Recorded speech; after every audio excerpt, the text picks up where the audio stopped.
Hey everyone, welcome to another tremendous, fabulous, remarkable edition of I can never remember the name of my own thing. Like, isn't that ridiculous?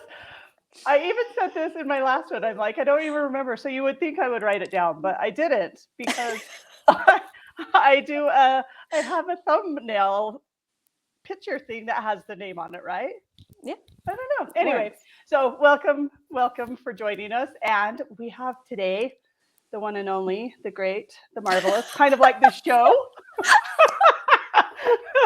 Jess Heiliman. Thankfully, my name's there, so Mindy can read it. Well, I remember that. I practiced. I spent the last 10 minutes so practicing that. So anyway, and today we're going to talk a little bit about writing humor in your stories. So Jess is good at this. I don't know that I am really that great at this. I try, but I just am not sure that it comes across, you know? So I guess one thing I would like to know starting out is, do you plan out your humor? Like when you are writing, do you go, oh, I think this would be really funny, I'm going to write this in? Or does it just come? So yeah, no, so first I just feel like I need to say, like, Mindy is like 10 times funnier than me. I have no idea why she invited me to talk about humor. Like, I'm still baffled, but I figured I could maybe be like a sounding board for Mindy so we can learn from the master who's actually funny. No, but don't you think everyone wishes they drove long distances with us, because we are quite humorous when we drive together. When you get me and Mindy together, Mindy gets my funnies going. Yes, no, I would say for me, it's like, I feel like first I feel like there's so many different kinds of humor that you can do.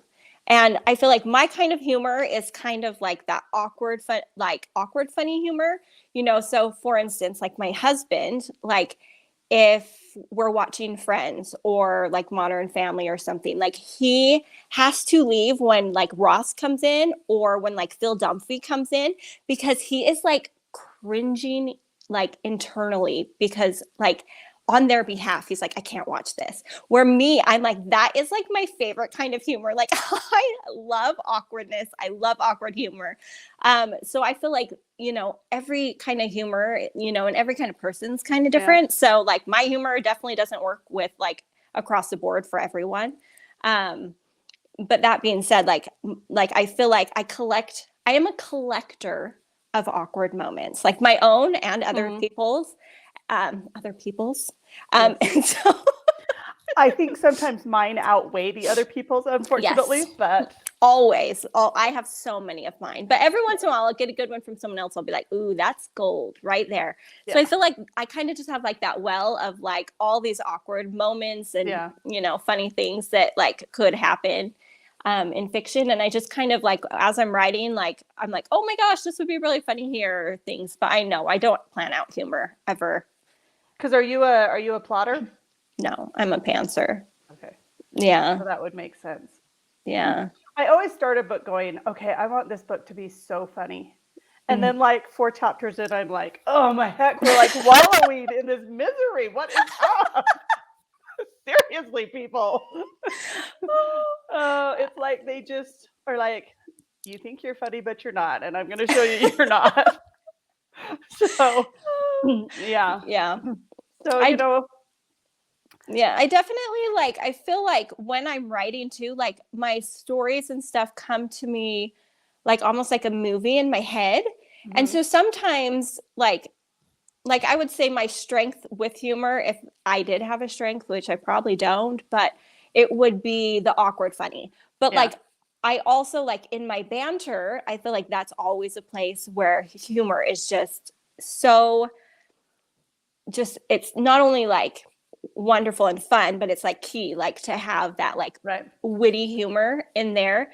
And I would say that most of that is not me. That's like my characters coming to me. So I'm like, if I have a funny character I'm writing, then they are funny, and it's not me. It's like my like the thoughts coming into my head. Like I'm not just like inventing their their witty banter. It's like, no, it comes with them. They just Wait, I are don't not know. funny. Yeah, I don't know that people who don't write, if they fully understand that. Yeah. But like our characters do talk. Yes. They talk, which I wouldn't say mine talk to me as much as mine talk to each other in my head. Yes. Yes. Like you're watching a movie. Yeah. Right. And you're like kind of hurrying, like Yeah. trying to capture what they're doing and what they're saying. And yeah. Yeah. So, okay. So on that note, I guess this kind of leads into my next question. Do you ever have parts that you think are absolutely hilarious, and then like no reader ever mentions how funny they were? You're like, what? That was gold. Are you kidding? Oh, I don't know. I feel like, I mean, I probably do. Like there's like sometimes like when I'm writing, like I'm like all of a sudden I'm like laughing out loud, and my husband will come in and be like, how's it going in here? And I'm like, Yeah. oh my gosh, you'll never, but I guess I guess for me, like as like my creative wall around myself is that I don't read a lot of reviews and different things. So I would probably miss if people didn't think they were funny. They were like, well, that fell flat. I'm like, not even reading it, not even looking, because for me, I'm writing like, I love my readers and I write for my readers, but I really am writing for me and the stories that come to me. So ultimately, like if it's making me laugh, like I get my humor. Like I just went to a book club and there was one lady who just did not like one of my characters. She missed all the humor in it. And she told me flat out, and I was just kind of like, that's fine. Like it's not for everyone, and I think that's just like the key is do what you love and write what you love and think is funny, and not everyone will appreciate it, but a lot of people will. So you recently, as in Christmas, wrote a contemporary. Yes. Was it harder or easier to write humor with contemporary or with historical? Or did you even notice a difference, I guess? So I would say my contemporary was definitely harder for me to write, and I feel like because how I approached it was more like a contemporary than a rom-com, but it kind of got like pushed into the rom-com category when it really wasn't meant to be a rom-com. I would say that's hard. A rom-com's hard because your humor has to be so constant and funny and, just on par, where I use humor more to balance my books. As opposed to like just constantly being super humorous throughout. Like I feel like humor is like the perfect like balancing aspect, where you can have a heavy book, you can have heavy topics, but like you can use humor to lighten it, especially like in those moments where you're holding on something sad, you're really feeling the feels, and then all of a sudden you'll get like a dose of humor, and it almost carries more weight because it's not as frequent and just constant. So for me, that's kind of how I write. My humor is not like it's throughout, but it's not just like, it doesn't go up and just like carry on. It's like up and down and up and down. And so I feel like a rom-com-y like book is harder for me because and like I said, like mine was even contemporary, but I was trying to lean into the humor because I knew the other I would say yours books. was rom-com. Yeah. The other I've books, read it, and I would say it fit. I would say it was probably more rom-com-y than a lot that are called rom-coms. Okay. In my opinion. Yeah, I feel like, I guess maybe that's the thing where I just don't feel as comfortable staying in humor so long, where I just kind of like, and I knew I was going to be compared with all the other authors in our map, and they were all writing rom-coms. So I did try to lean into the humor more, but I felt that's what made it harder for me to write, because I'm not used to like staying up at a constant level of humor as opposed to just hitting humor in certain spots. Does that make sense? Probably not. It does. Well, and I think we talked about it before that like I have a hard time even saying my books would be rom-coms, because to me humor is so subjective. Like I said, there are Mm-hmm. a lot of books out there that people are classifying as rom-coms, and like I'll read them and I don't know that I will even crack a smile. I'll Mm-hmm. read them, but to me they feel like just contemporary romances, not rom-coms. Yeah. But they're like killing it in the rom-com market, and I'm like, wasn't funny. And but because of that, then I have a hard time being like, oh yeah, mine is totally a rom-com, because I know that there are going to be people I know there are plenty of people who do not think I am remotely funny, like at all. Which is baffling to me that And anyone, I feel well, like you are one person's humor might be another hilarious. person's obnoxious. So I'm pretty sure there are people who are like, she is so obnoxious, which whatever, we're not besties and that's fine. But now if my besties say that, Then we're in trouble. they wouldn't dare. Just kidding. But so I have a hard time ever thinking of marketing anything of mine as Regency rom-com or any rom-com. Yeah. Sorry. Because it's one of those that I kind of feel braggy, like I'm like, oh, I'm so funny. Funny. Read my funny book. Not to say that anyone who has done theirs is rom-com. That's just how I would feel. But and I also kind of feel like maybe I am putting out there an expectation that I don't know that everyone will agree with. And so I always have a hard time saying, yeah, I'm writing a rom-com, Yeah. So and I think that's definitely like kind of what I did. I was like to my ARC readers and everyone, I was like, you guys, this is a contemporary with humor. Like, this is not a rom-com. And qualifications. And it was probably somewhat to do with what you just said in the whole expectation thing. Like, I'm not claiming that this is really funny. Like, this isn't like, necessarily a rom-com, and my humor is not everyone's humor. And I get that. And then I did deal with heavier subject matter in it. And I knew that, that's not a rom-com, it's not really done in the rom-com genre to really lean into some heavier stuff. And so I was really trying to steer away from the rom-com title, and it got slapped on there anyway by all my wonderful readers. So, and it's fine. It's fine. I just. But I think it's okay if it's coming from readers, right? Because obviously you're hitting an expectation of who is reading it, right? Yeah. So I guess if they're saying it's a rom-com, it's a rom-com. It's a rom-com. With some heavy elements. See, and that's my problem. Mindy, like, I can never just keep it light. Like, every plot, everything is like, I'm going dark, I'm going deep, and like, Holio, bring it on. Exactly. And everyone's trying to like pull me back out of that. Like, come on, let's keep it light. Remember your readers, and I'm always like, oh, but I never can. I can never stay light enough. And I think that's why humor is so powerful, is because it gives you that like feel of like, oh, this is heavy, but it's also light, like it's doable. Like, it's not just all heavy. Yeah. See, and I feel like a lot of the time that I want it to be funny, and it doesn't. It goes to the dark, like her father and brother were things for treason. But I don't ever feel like I like pull it to the, I mean, I don't ever feel like I could come up with snarky comments about people being hung for treason. Yeah, that might not be one where you pull the humor in right then. But I definitely think like, a funny side character. Like, I feel like my heavier books, like, I try to throw in like a funny side character, someone who can bring some lightness to the story. Because like where my stories go, sometimes I'm like, that's a little dark. I mean, me and Mindy have fun talking about our dark maybe plots. That will be our next episode. Writing dark. That one, or if you ever need a guest speaker for writing unlikable characters, I have apparently been dubbed the queen of unlikable characters. So, really, who dubbed you this?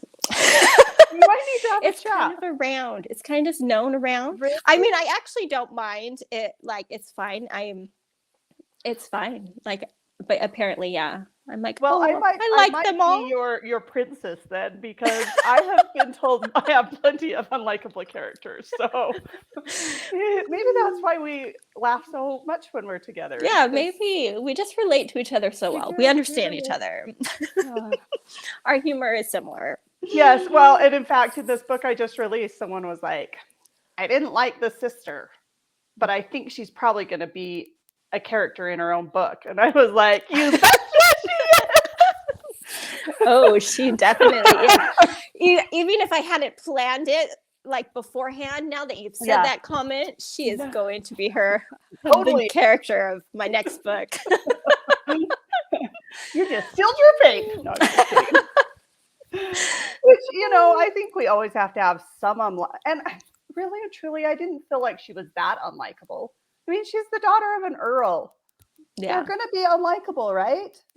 I mean, really, it's funny because I feel like Regency, we get all these like fun, like really smart, intelligent, like free-spirited women and stuff. And it's like, really, the truth is the women of the Ton, the daughters of the Ton, who would really be, the heroines in these books, they're going to have been trained to be slightly manipulative, like, all these things.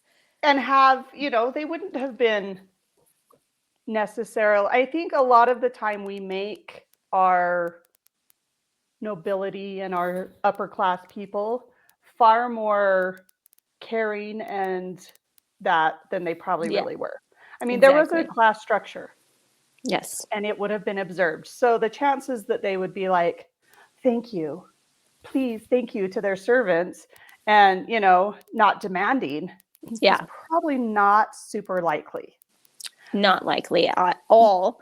But if you write that character, which I did in one of my books, no one likes them. I know.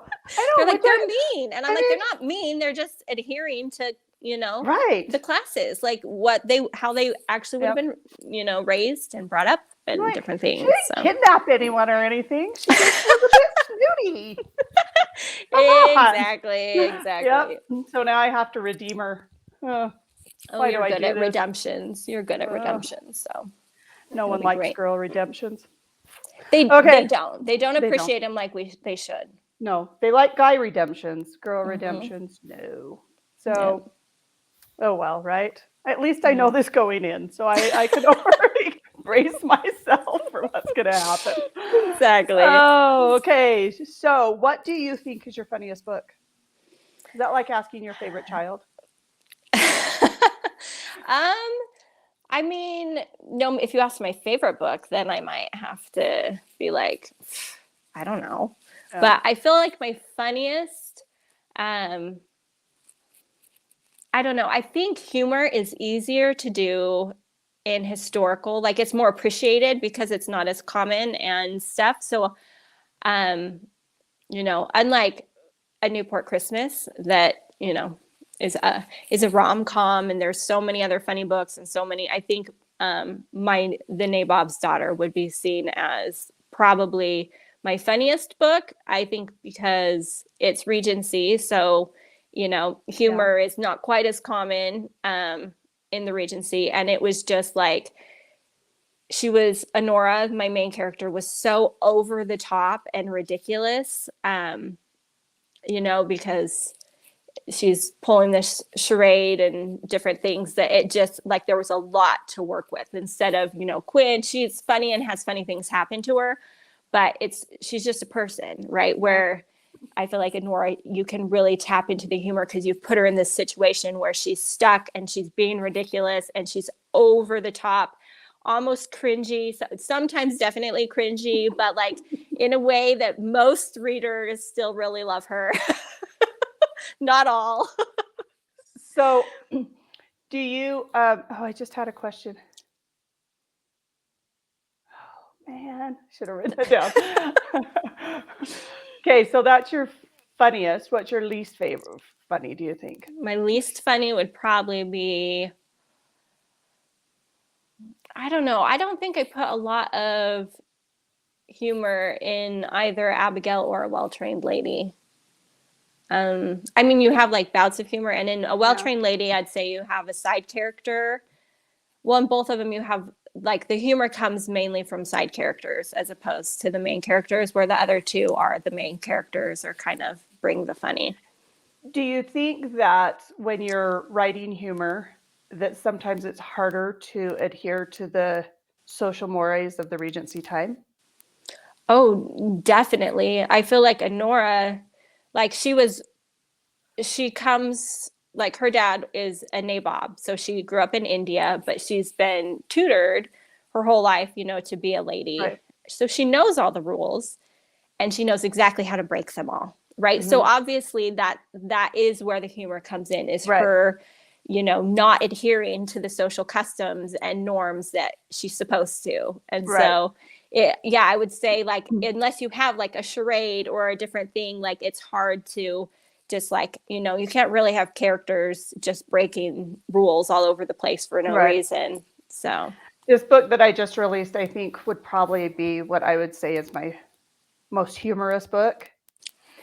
But I also, when I finished writing it, I was like, I felt like I had to write a note at the back in my author's note that was like, I totally know that I broke rules, all the rules, but it was done on purpose. And so yes. it was one of those that I was like, and I actually had someone mention it in a review. I noticed that a lot of the rules were broken, but she did put in her note that, and I That was she like, knows. Yes. and I was like, I thought it was interesting though, because, and I think part of it is because so much of it was situational humor. Yeah.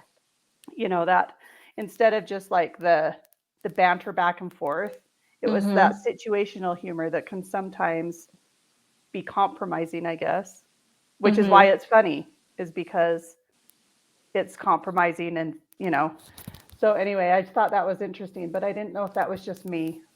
Well, here's the thing though, is I feel like if a reader goes into it, like obviously your readers know you're historically accurate, right? Like Right. if they've read all your other books or any of your other books, they know you are. And so the fact that you're doing this, I think, is really awesome and brave, because like it can grab you a whole new audience. And people, I feel like you have regencies that are expected to be, like, this is what it is. They follow these rules. Right. Even though, like, if you read Jane Austen, like, her characters are breaking rules left and right. But, heaven forbid we mention, any of that.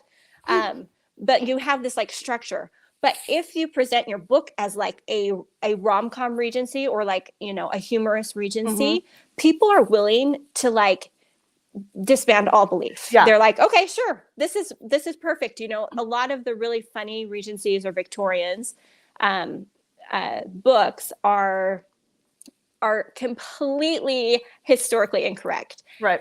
But it's kind of the charm of them, right? Because that's really where you can get a lot of the humor. So you saying that at the end makes perfect sense, because it's like, yes, especially the romanticized version of the Regency that readers expect. Like, it's like, yes, I'm breaking these rules because otherwise I'm not going to have a funny story. Yeah. Well, and you hit it really right on the head. As I was like, I'm going to have readers who are freaking out, because I do work very, very hard. I think we all do, to research and make sure that it is, historically accurate. And this one, yes, it's historically accurate, but it does tiptoe on the line a lot. Yeah. And so I was like, I don't know if this is it was a little worrisome, because I was like, I don't know if my normal readers are going to like freak out a little bit, because they, after so many books, they get used to your writing style, yes. The way you do it, and to kind of throw that out the window. So I was a little worried, but we'll see.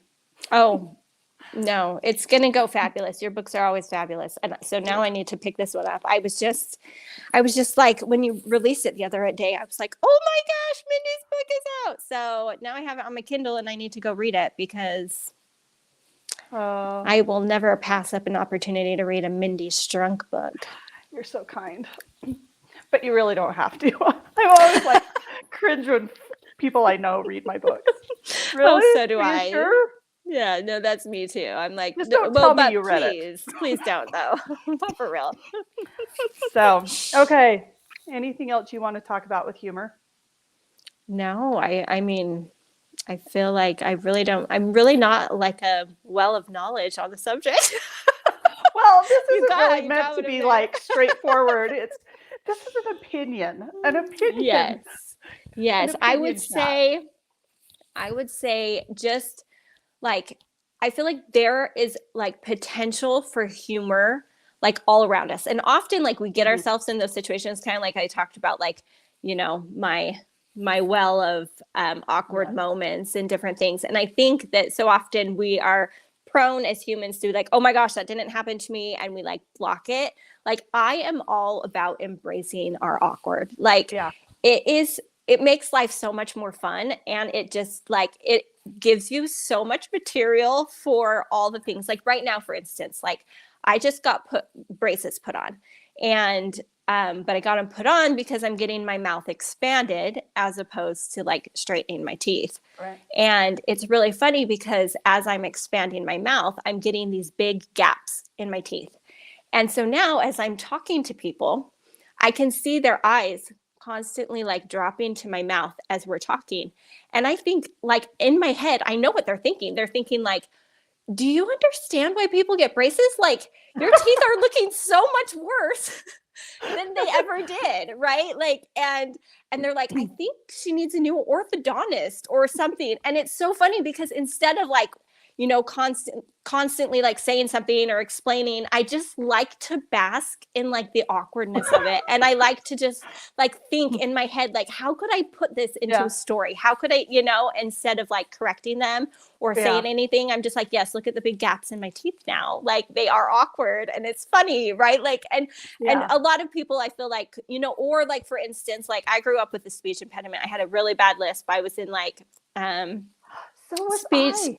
Were you? I couldn't say my R's. I couldn't say my S's was Mine my were R's biggest one. too. I couldn't say a lot of things, but that Yeah. was one of my worst. So I was in speech therapy for like the first 3 years of elementary school. Yes, I was Mhm. in actually until I fell when I was 9 years old, and I fell and I ripped Oh.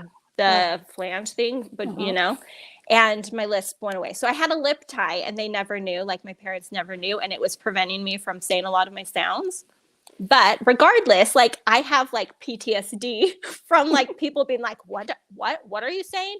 And it's really funny because now that I have my braces on and I'm like talking to someone on the phone or something, And they're you like, feel all the oh, all the feelings again, right? Everyone's like, what did you say? I can't understand you. Can you repeat that? And I'm just like, right? Like, and it's so funny. And then I'm like, use it, like, and that's like Yep. constantly how I feel like I go through life, is like taking these moments that are like slightly embarrassing or, slightly uncomfortable, and then being Yep. like, I could use this. I could use this. And so I feel like that is like one of the best ways to like have that situational awkward humor.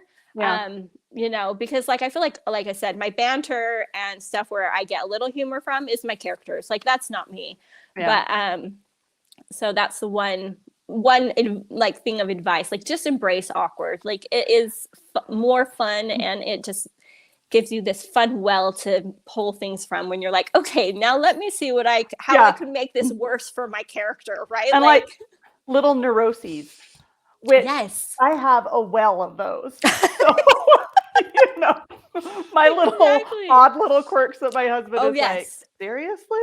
Serious. That I maybe know. he had known before we got married, he would have been like, maybe I'll rethink this. I don't know. Right? And I feel like taking those and using them. I mean, that's like, so like none of my characters in my books are me. Like I'm not like, when I'm writing, I'm not like thinking of myself going through these scenes. These are characters in my head. They're not me. I'm watching them. Um, and so that being said, the one thing that I do is I do give them each like some weird quirk or something that I have, Mhm. to make them like more relatable even to me, so I can kind of, Mhm. see that. And so that's kind of like something I do with each of my characters. And I love that because it's like, Yeah. yes, like we all have weird, quirky things we do. We all have, we all pretend like out in life that we're just normal. And well, most of us do. I don't. I don't Embrace the pretend. crazy. Embrace the crazy. But I think we all have things, and that's what makes our characters relatable, especially like in the humor, like, you know, like the time, like, I don't know why, like my head's in the clouds. My husband always says I'm like a pixie fairy floating through the forest, like not paying attention to anything. He'll be like, where are you? So like a lot of times when I walk into grocery stores or something and the automatic door opens, I'll say thank you, just because I'm just like, you know, like trained to be like, oh, thank you. And then I like look around, I'm like, oh, never mind, thank you, electronics, you know, haha. And I feel like, you know, just like weird, quirky things like that, like you can so easily bring those into characters and just add those moments where people relate to that. Like someone has said thank you to an electronic door besides me, like I guarantee it. And so when those moments come in your book and it's funny and it's humorous and they can relate to it, then it just makes them like the book more and the character more. And they're like, oh yeah, okay, I get that. Like you know, that's me too.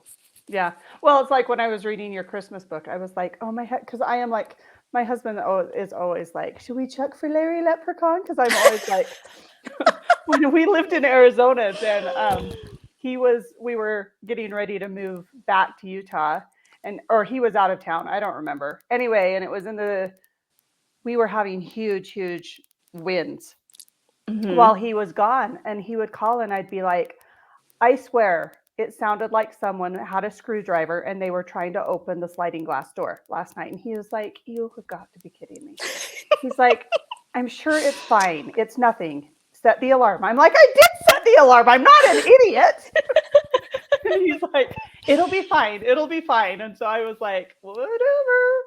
And so, like, just don't be surprised when they find me dead in my bed one morning. If you call tomorrow and I'm dead, then call the cops, I guess. Anyway, the next day I went downstairs and like the screen on our sliding glass door, the wind had like ripped it off, so it had been banging, and I was like, I totally wasn't making it up. Seriously. We've had many experiences where he has totally been like, whatever. And I was right. Something was Yep. There you are. Learned, but he doesn't. No, they just like to tease. I am definitely like, that's my quirk that I gave to Quinn from A Newport Christmas, was my paranoia. Like I am like triple check the house, you know, like all the things, like every noise. I'm like, what is that? You know, I love a good crime podcast, but I cannot listen to them because my mind and imagination just get the better of me. I like crime shows too, but like there are some that I'm like, I started listening to or watching. I don't watch a lot. I listen to a lot of things while I do other things. And I started listening to like Criminal Minds, and I got like 3 episodes in, and I was like, peace out, can't do this one. This one is, I don't know why, but no, can't do this one. These ones are not just, you know, oh, shot in a robbery. Well. Which is sad, not not sad, but I can handle those ones better. But like, there are a few of them out there that I'm like, no, can't do that one. Sorry. Well, and I will say, like with A Newport Christmas, like that is what I've heard from more. Like I feel like, you know, sometimes when you open up and you allow yourself to be vulnerable in like some situation, all of a sudden you find like people or women connecting with you and your experience and being like, oh, that happened to me too. Oh my goodness, that I've had a similar experience, right? And I feel like with A Newport Christmas, that is the most, like what I've heard the most of is I get Quinn. I am paranoid like Quinn. I do that like Quinn. And it's so funny because I feel like it's kind of one of those things that like we all pretend we don't, you know, but then like so many women like understand it. And I feel like that, you know, the humor of that and then making it relatable. Like I really feel like that's probably like the power of, you know, embracing the awkward is that like, that's, you know, we all do it. Right. Well, and I think it also makes it so to some extent you can channel that into something that maybe you don't have but is similar. Like I wrote a book where the girl loses her hair because she has alopecia, and which, did you know that was even a word back then? It was alopecia. The word has been around since the mid 1600s, which is crazy, but I didn't know that. I had no idea. So anyway, but I had someone say, you know, I had this problem and I related so much to it, and you did so good at conveying those feelings. And I think it's because we have, like, I have my own insecurities, You are fully aware of most of them, I'm sure. But I'm like aware of, I have these insecurities. And so I think in some cases you can take the way you feel and handle those insecurities and kind of shift them to match how that person would handle an insecurity that's slightly different than yours, but still, do you know what I mean? Yes. This is totally off the subject of humor, like totally digressed. But No, you know what? no, But I think it helps make it so comes in. relatable. It does. I would 100% agree. And I know you, and I know when you're researching, you're reading, situations of someone who has alopecia, and you are allowing yourself to feel what they would feel. And because we do all have our different insecurities or different ailments or different things, that we really can relate to each other on like such deeper levels than, what we sometimes do. And I feel like that's one of the beautiful things of fiction, is that it allows us to be heard and have a voice, and you giving that voice to someone, right? And them saying like, you did this so well, and I really felt seen. Like, that is the beauty of writing. That's the beauty of fiction. Right. Well, I think on that is just the note to end on. The beauty of fiction. and humor is really great too. Wait. Exactly. Way to bring it home. Just kind of bring it full circle. Full circle. See how we did that? We just pulled that right back in right there. Yes. Not even the beauty of fiction. Not even a thing. And humor. And humor is a part of fiction sometimes. So embrace it. Oh, that's funny. No, you're a hoot. See, this is why you were on here with me, because you are humorous. We laugh so often. No, Mindy just brings out the funnies in everyone because she's so I'm funny. sure there are many who wish they were us. I highly doubt that. Need a glimpse of my gappy teeth right again. Perhaps you now know one of my insecurities. Anyway, thank you so much for being here. Thanks for having me. I always love chatting with Mindy. I know. If you would love to see more of these fabulous interviews with my wonderful friends, don't forget to subscribe, and we'll see y'all next time. Bye.